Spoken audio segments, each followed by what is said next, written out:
नमस्कार मित्रांनो, मी सपना. स्वागत आहे तुमचं माझी बातमी या चॅनलमध्ये. चॅनलला सबस्क्राईब नसेल केलेला तर नक्की करून घ्या. चला तर आजच्या बातमीला सुरुवात करूया. तर बातमी आहे पुण्याच्या विधान परिषद निवडणुकीत यंदा एक नाव अचानक चर्चेत आलंय आणि ते म्हणजे विक्रम काकडे. पण प्रश्न असा आहे की विक्रम काकडे नेमके कोण आहेत आणि राष्ट्रवादी काँग्रेसने त्यांच्यावरच विश्वास का दाखवला? खरं बघायचं झालं तर विक्रम काकडे हे माजी खासदार संजय काकडे यांचे सुपुत्र आहेत.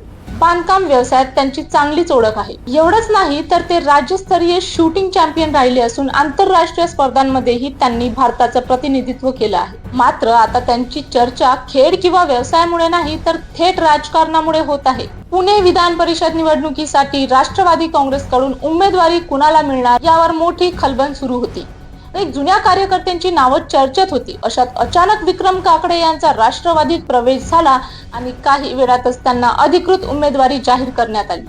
त्याच ठिकाणी पक्षात नाराजीचा सूर उमटला. अजित पवार यांचे कट्टर समर्थक मानले जाणारे सुनील टिंगरे यांनी ही बंडखोरी करत आपला उमेदवारी अर्ज दाखल केला. काही कार्यकर्त्यांनी तर उघडपणे नाराजी व्यक्त करत राजीनामेही दिले. दरम्यान माजी आमदार विलास लांडे यांनी ही प्रतिक्रिया देताना पक्षातील जुन्या आणि निष्ठावंत कार्यकर्त्यांना संधी मिळायला हवी होती असं मत व्यक्त केलं.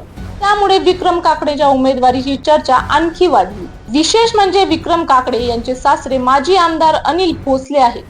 भोसले आणि अजित पवार यांच्यात पूर्वी मोठे राजकीय मतभेद झाले होते.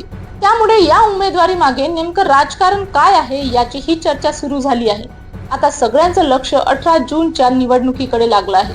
विक्रम काकडे यांना पक्षातील नाराजीवर मत करून विजय मिळवता येणार का, की बंडखोरीचा फटका बसणार? याचं उत्तर येत्या काही दिवसात मिळणार आहे. पण एक गोष्ट नक्की आहे, पुण्याच्या विधान परिषद निवडणुकीत विक्रम काकडे हे नाव सध्या सर्वाधिक चर्चेत आहे. तुम्हाला या नवीन एंट्री बद्दल काय वाटतं? तुमचं मत कमेंट सेक्शन मध्ये नक्की सांगा आणि अशाच न्यूज पाहण्यासाठी आमच्या चॅनलला सबस्क्राईब करायला विसरू नका. धन्यवाद.